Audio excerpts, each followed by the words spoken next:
Shalom semuanya, apa kabar? Saya harap kalian semua sehat-sehat dan selalu di dalam perlindungan dan penjagaan Tuhan. Baik, selamat datang di pengajaran yang kedua. Di pengajaran kali ini kita akan belajar tentang percaya penuh kepada Tuhan. Ya, kita akan mendengar sebuah pengajaran dari Tuhan tentang percaya penuh kepada Tuhan.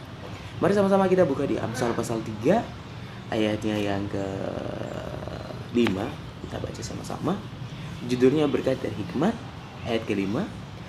Percayalah kepada Tuhan dengan segenap hatimu dan janganlah bersandar kepada pengertianmu sendiri. Ini luar biasa. Percayalah kepada Tuhan dengan segenap hatimu, kata firman Tuhan.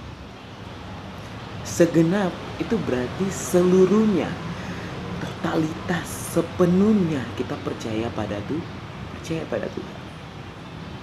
Terkadang di dalam kehidupan ini manusia lebih mempercayai kepintarannya, kekuatannya, ya intinya skill yang ada di dalam dirinya. Dia percaya dengan dirinya sendiri dan dia pastilah kita berkata, saya bisa, saya kuat, saya begini, saya hebat, saya bisa lakukan ini, saya bisa begini, saya pintar kok. Pasti banyak orang mengandalkan kekuatannya sendiri. Tapi yang paling hebat lagi, setiap orang yang mengandalkan Tuhan dan percaya penuh kepada Tuhan, ini adalah hal yang luar biasa, saudara.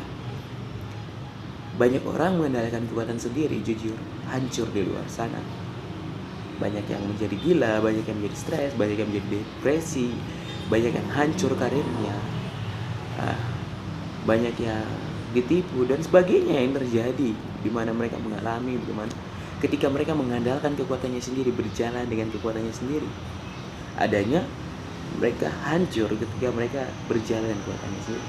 Oke lah, mungkin ada yang mengatakan bahwa tapi tidak kok, ada orang yang tidak begitu kok, dia mengandalkan kekuatannya sendiri tapi tidak terjadi apa-apa dalam kehidupannya. Semua ada masanya dan semua ada tanggal mainnya nanti ya. Jadi kali ini kita akan belajar tentang percaya penuh kepada Tuhan. Percaya penuh kepada Tuhan itu artinya benar-benar kita menaruh percaya, kita menaruh harapan kita sepenuhnya itu pada Tuhan. Harapan masa depan kita, pekerjaan kita, karir kita, apapun yang akan kita lakukan, kita taruh ke dalam tangan Tuhan. Itu artinya kita percaya pada setiap rancangan Tuhan dan apa yang akan Tuhan lakukan di dalam kehidupan kita.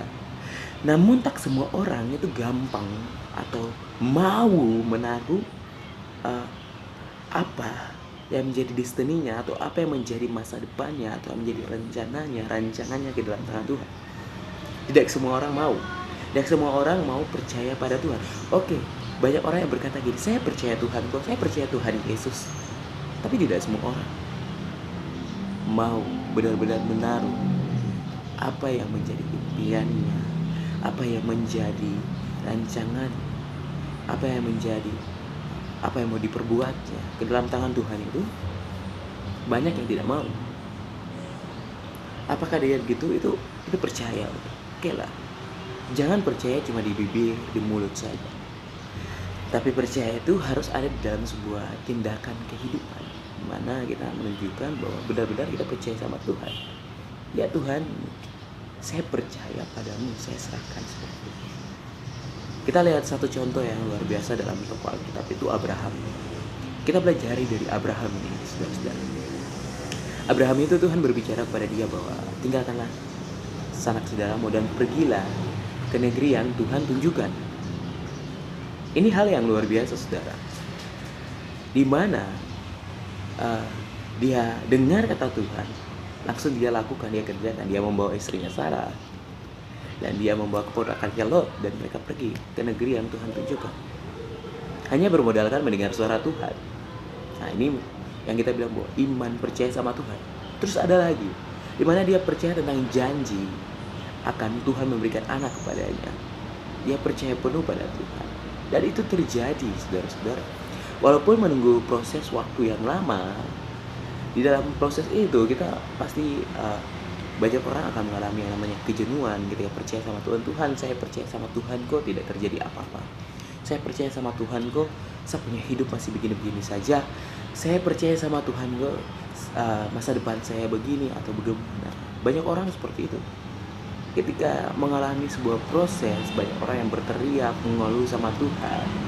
Ya, kita bisa melihat contoh tuh bangsa Israel ketika mereka diproses Tuhan di padang gurun, banyak mereka tuh berteriak sama Tuhan, mereka tuh marah sama Tuhan, banyak yang kecewa sama Tuhan ketika mereka taruh percaya sama Tuhan. Namun ketika mereka melihat belum terjadi tanda apapun di dalam kehidupan mereka, mereka itu langsung kecewa berat sama Tuhan. Banyak orang seperti itu. Tapi saudara-saudara, saya ajarkan di sini, itu adalah sebuah proses untuk Tuhan menjadikan kita sebuah pribadi yang sabar, pribadi yang menunggu rencana Tuhan, menunggu waktu Tuhan digenapi di dalam kehidupan kita. Ya pasti Tuhan genapi, Tuhan tidak pernah melanggar janji, apalagi melanggar firman-Nya. Pasti tergenapi di dalam kehidupan kita. Kita harus percaya seutuhnya sama Tuhan, percaya penuh, taruh saja. Dan di waktunya itu terjadi, kita akan melihat kemuliaan demi kemuliaan, kehebatan demi kehebatan, mujizat demi mujizat yang akan terjadi di dalam kehidupan kita. Asalkan kita mau percaya penuh kepada Tuhan. Kita ada tadi dengar tentang Abraham. Abraham itu kita lihat bahkan imannya pun diuji sama Tuhan, di mana harus mengorbankan anak satu-satunya. Tapi dia memilih untuk mengorbankan, dan Tuhan melihat bahwa benar-benar dia percaya sama Tuhan.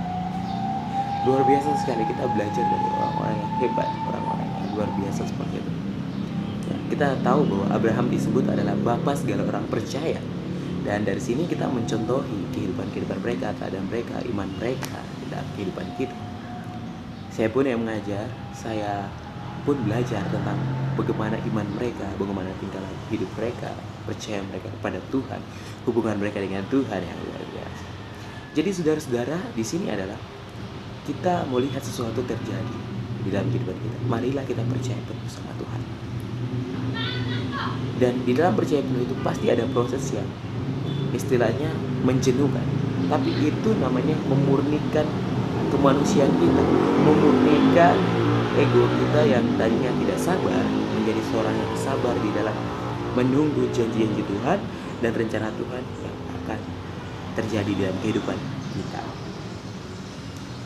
Terima kasih kalian semua yang telah mendengar pengajaran di kali ini. Tuhan memberkati kalian semua. Shalom dan sampai berjumpa lagi di pengajaran berikutnya. Tuhan Yesus memberkati. Bye-bye.